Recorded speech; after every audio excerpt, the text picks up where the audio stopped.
অতুল প্রসাদ সেনের জন্মদিনে আমাদের শ্রদ্ধার্ঘ্য।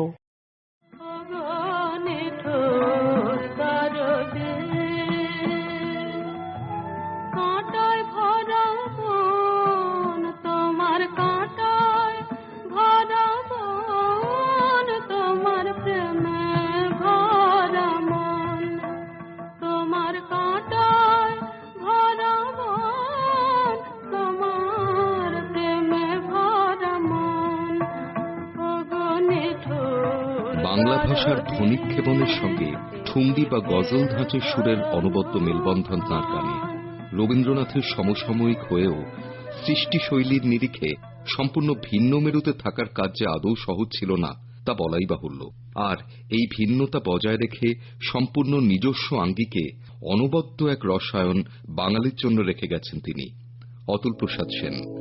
1871-এর আজকের দিনে অবিভক্ত বাংলার ঢাকায় তাঁর জন্ম।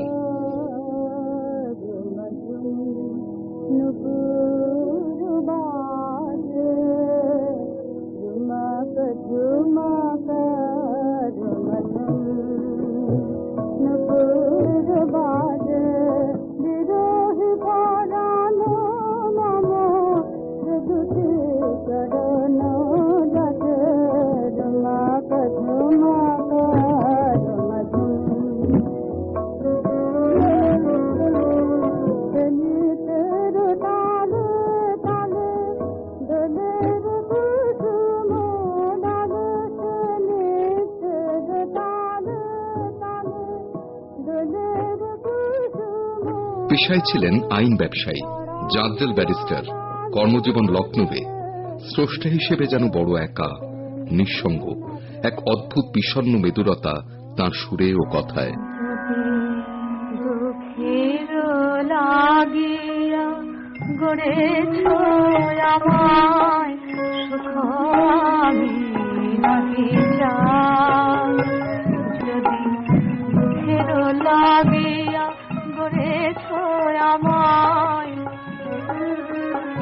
পারিবারিক জীবনে অতুল প্রসাদ বারবার তীব্র টানাপোড়েনের মুখোমুখি হয়েছেন।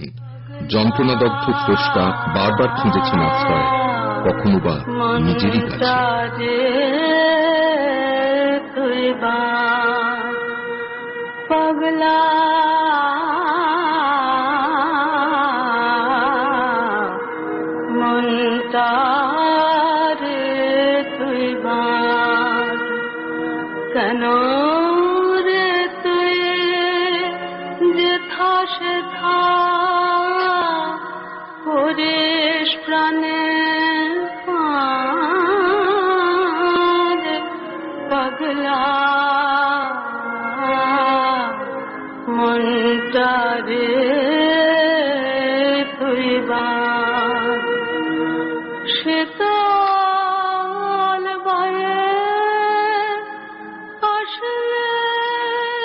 নিঃসঙ্গ স্রষ্টা কিন্তু পারিপার্শ্বিকের থেকে মুখ ফিরিয়ে থাকেননি একেবারেই। তাঁর দেশাত্মবোধক গানগুলিও মুগ্ধ করেছে মানুষকে। ভেনিসের গন্ডোলা চালকদের মুখে শোনা সুর নিয়ে তৈরি করেছেন এই অনবদ্য সঙ্গীত।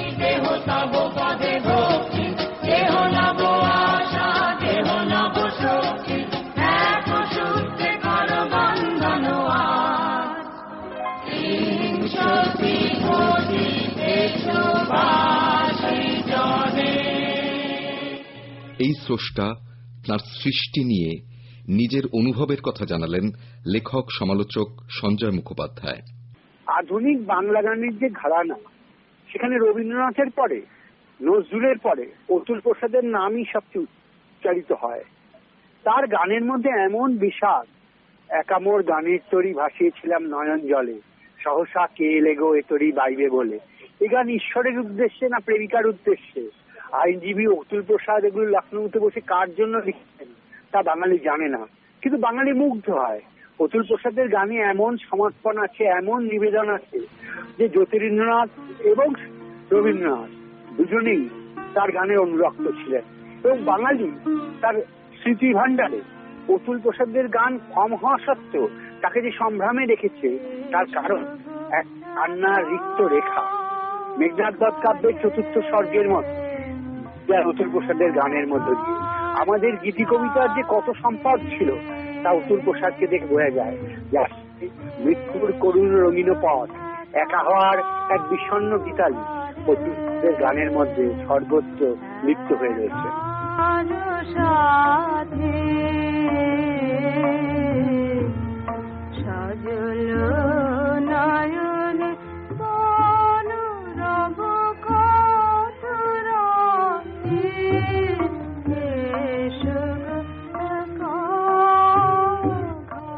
ঘাত প্রতিঘাতে দীর্ণ জীবন তার, তবু নেতিতে মিলিয়ে দিতে চাননি নিজের চিন্তাকে। তাই অতুল প্রসাদের কলম লিখেছে দুঃস্বপ্নের শেষে ভাবনাহীন অনায়াস আনন্দের গান।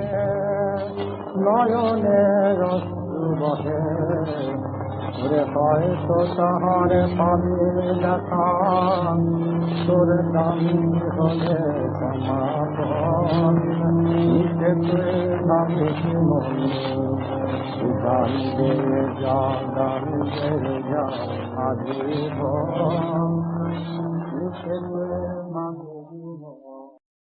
জন্মদিনে আকাশবাণী মৈত্রী সংবাদের অখিল বন্ধু ঘোষকে স্মরণ। ও দয়াল বিচার করো, দাও না তারে ফাঁসি, আমায় গুম করেছে, আমায় খুন করেছে, আমায় গুম করেছে, খুন করেছে ও বাঁশি, আমায় গুম করেছে, খুন করেছে ও বাঁশি। মানুষটি যেন বেশ রহস্যে ঘেরা। কেন?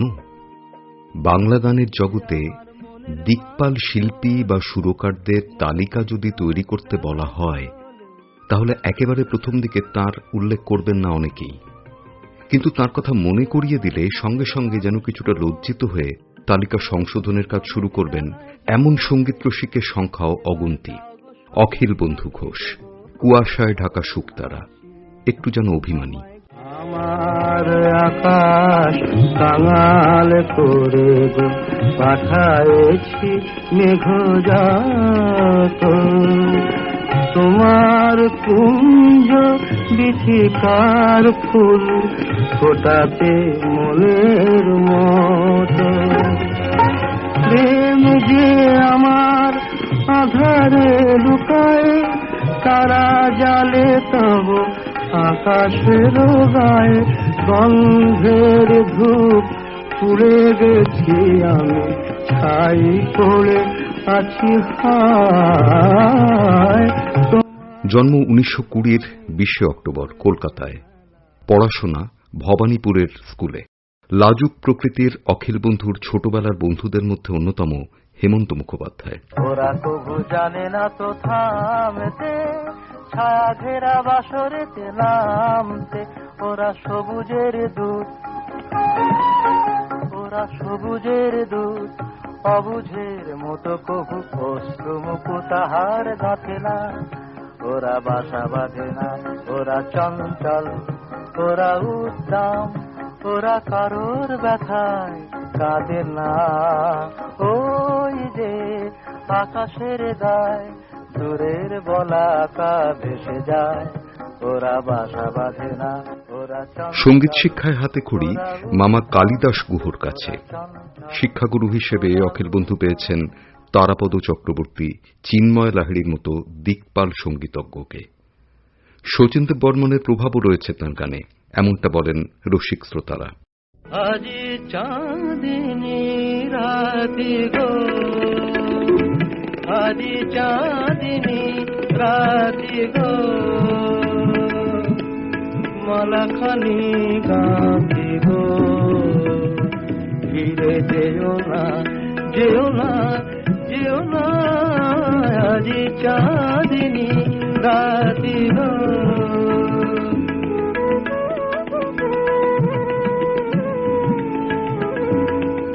এখনো মিলন লিপি তারার ভাষায় জড়ায় রয়েছে ওই আকাশের গায়ে, এখনো মিলন লিপি তারার ভাষায়। শিষ্যা এবং পরবর্তীতে সহধর্মিণী দীপালি ঘোষ শিল্পীর অনেক গানের গীতিকার। সারাটি জীবন কি যে পেলাম এই মায়া ভরা পৃথিবীতে, পেয়েছি যতই তারও বেশি করে হয়তো হয়তো হয়েছে দিতে মায়া ভরা পৃথিবীতে। অখিল বন্ধু ঘোষের গানে উচ্চাঙ্গ সঙ্গীতের প্রভাব তো ছিলই, কিন্তু কখনোই তা ছাপিয়ে যায়নি বাণীকে। কাজটি কিন্তু বেশ কঠিন। গায়ক এবং সুরকার হিসেবে তাঁর তুলনা তিনি নিজেই। কেন তুমি বদলে গেছো বলো না, কেন তুমি বদলে গেছো আগেকার সহজ হাসি যখন তখন হাসো না, কেন তুমি বদলে গেছো, কেন তুমি বদলে গেছো, কেন তুমি বদলে গেছো। 1988 সালের 20 মার্চ অন্ডালের অনুষ্ঠান সেরে ফিরে এলেন শিল্পী। বেশ অসুস্থ, হাসপাতালে নিয়ে যাওয়া হল তাঁকে। আর বাড়ি ফিরলেন না। নদী তীরে সন্ধ্যা নামে গো, অন্তর হলো দিশাহারা, শিপ্রা নদী তীরে। আজ কোথা সেদিনের ছলো ছলো কলগান, জল জল দুটি আখি তারা, শিপ্রা নদী তীরে। একটি বাঁশির মিলে বেজে ওঠা কাপনের ধ্বনি, বালুচরে আর নাহি শুনি, মাটির প্রদীপ হাতে গায়ের লাজুক মেয়ে।